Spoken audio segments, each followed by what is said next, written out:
Good afternoon and welcome to Perry Wellington Real Estate 4.5. I'm Dawn Pellis, your host. I'm also a licensed realtor, and this is a program about real estate. We are here to give you tips and tools that we hope will help you be successful when you are buying or selling. You might not be doing that now, but you or someone you know just might be in the future.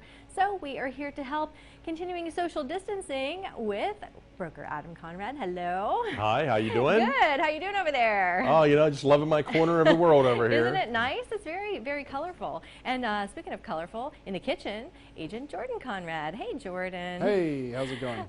It's going. We got all kinds of news to get to today, so I just want to jump right into it. Some headlines: existing home sales slump.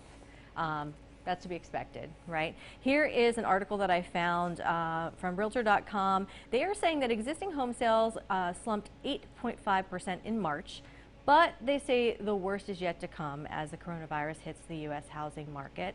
The National Association of Realtors say that it was a major reversal, though, from February's numbers. Did you read this article and see? Because it last year, no, actually 2007 was pretty bad in February. And then this last February, it was the best February that we've had since then. And now, of course, look at it. What do you make of that?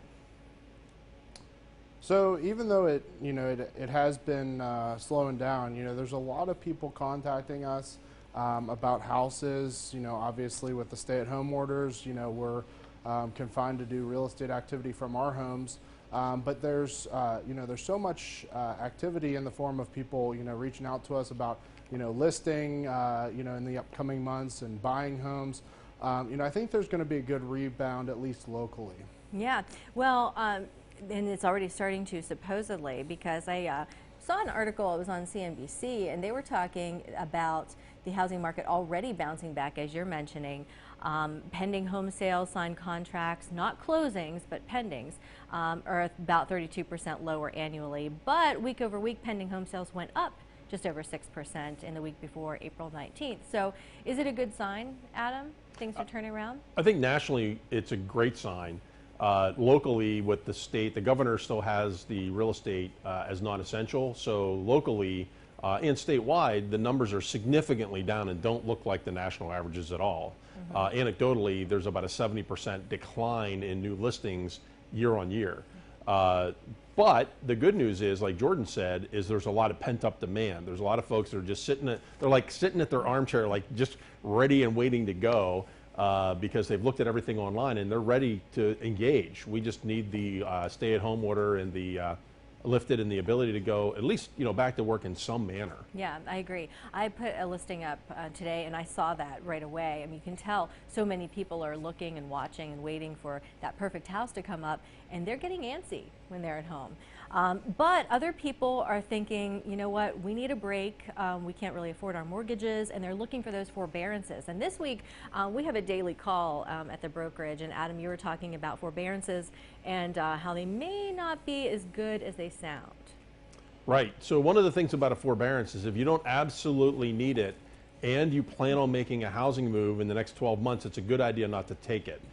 You will not be able to do a refinance or do a new purchase if you've got a forbearance in the last 12 months. And a lot of people think they were just going to get that for free and get it pushed off for a while. Right. Not happening. Not such a great idea. If you don't plan on making any housing moves, not a big deal. But if you're going to be doing something, it's a good idea not to take advantage of the forbearance right now. Okay. Well, what about the people who were saying, my house is on the market right now, activity is turning into crickets chirping because of all of this? Should they take their home off the market, Jordan?